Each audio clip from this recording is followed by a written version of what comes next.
Yo, been a good while since my last review. I apologize for this as school has been pretty busy and will be even busier with college apps coming up, but yeah, let's get into this Crucible65. The pre-order for this is over, but I do believe there might be some extras available at a future time. A huge thank you to the team at mechbrewery for sending this out. I was not paid for this, and as usual, all opinions do remain my own. If you enjoy this video, subscribing is much appreciated, and of course feel free to comment any feedback. Let's get into the unboxing. It comes in this really nice sleek box with the mechbrewery branding, subtle but clean. First off, we have the gasket socks that slide onto the plate, then the stab shims, as the Crucible does use a 1.2mm PCB, all necessary hardware such as extra screws. Also included are some foams, and of course you do not need to use these, but they're there if you'd like. We have EVA plate foam, and this PE foam sheet is actually intended to be used in the case if you are wanting to use it. EVA case foam. Next up is the solder PCB. This has been changed slightly to have less large flex cuts, as well as supports the following layout. There is also a hot swap option. The plate I received is aluminum anodized in this stunning bold red, and features the leaf spring implementation that will combine with the gaskets. There is also a brass plate for an extra. And lastly, we have the case. This color is just so stunning that darkening on the brass won't be there in the final units. The anodization is pretty standard. This specific color is a little bit of a fingerprint magnet, as darker colors sometimes can be. I love the signature style engraving, and I think it's really classy. The subtle one on the front face is also pretty nice. Overall, I just like the design choices visually speaking. I really enjoy this USB area, but sadly my cable that I have is pretty chunky and did not fit. I went ahead and popped on the friction fitted feet.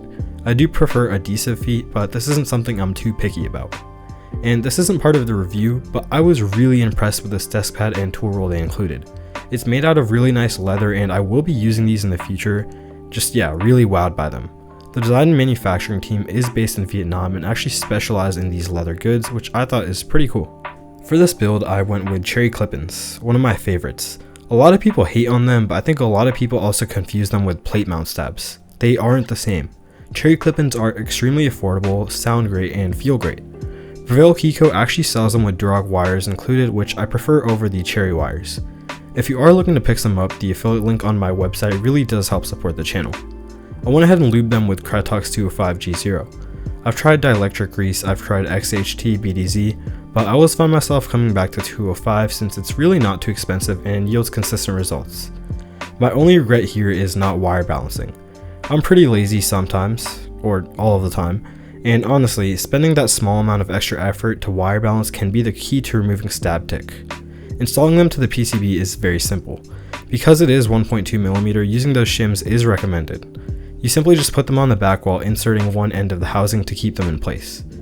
Then you just pop on the plate, and of course, please, I cannot stress this enough, test the PCB beforehand, as well as the stabs, as those are pretty crucial. I went with the combo of good old cherry hyperglide blacks on alu, and because of my bad planning skills, koalas in areas that I ran out of switches. You can see the shims here, and after this just comes soldering, which I had a friend do as my iron is broken. Assembly is quite easy. Of course, I also had to lose the footage for this, which is why I have keycaps on there, but the process remains the same.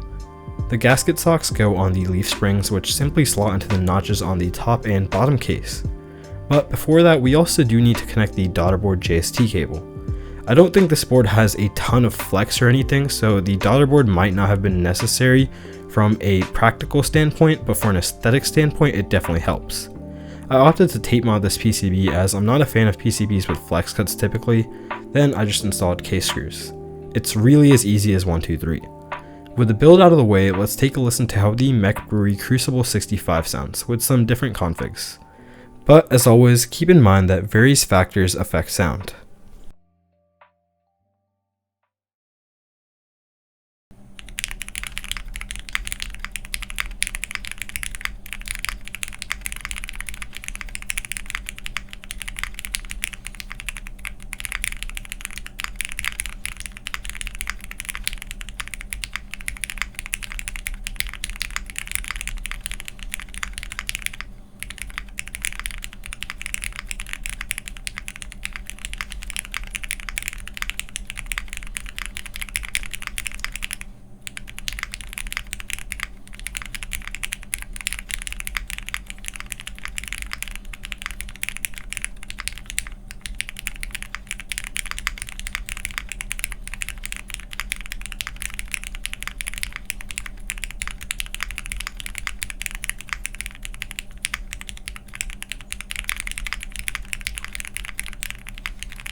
I think the sound can be quite nice, and I preferred it with the tape mod and EVA case foam. It didn't dampen or reduce the hollow sound because there really is no hollow sound to begin with. But what it did do is actually help the board be less muted for me, and I enjoyed this a lot more as it reminds me of the standard MX Blacks and Alu sound.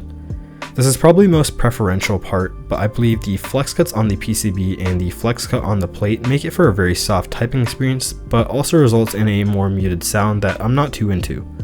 If you are into that, I think the board built with no mods is perfect for you. The leaf spring plate makes for a comfortable experience, but I was personally more happy with that stiffer experience. Sound is really so subjective that it's up to you to determine whether you like it. I enjoyed it, but as always, your plate choice, switches, keycaps, all that will play a role. I was pretty happy with the way this board looks. It isn't anything special, but the bezels are nice, the bottom has this simple but lovely geometry. The board just isn't overcomplicated. The color also really grew on me. This was extremely hard to capture on camera, but it's similar to burgundy and it also has a slightly purple tint that's described as their wine color. The way the light hits it throughout the day makes it an absolute stunner. The board sold at a price point of roughly around $500, and in terms of value, I don't entirely think it lives up to that. I would have liked to maybe see an external brass piece or something that just demonstrates the value a little bit more. I understand there are a lot of things that drive up the price, such as custom molded gaskets, packaging, and much more, and it's more valuable to someone looking for an experience that's smooth sailing and clearly well thought out. It reminds me of the Alpine 65 in the respect that it has a high price point and shows it, with the attention to detail and all that, but it just doesn't hit the mark for me, personally speaking. That's all I have for you today. Thanks for watching and have a good one.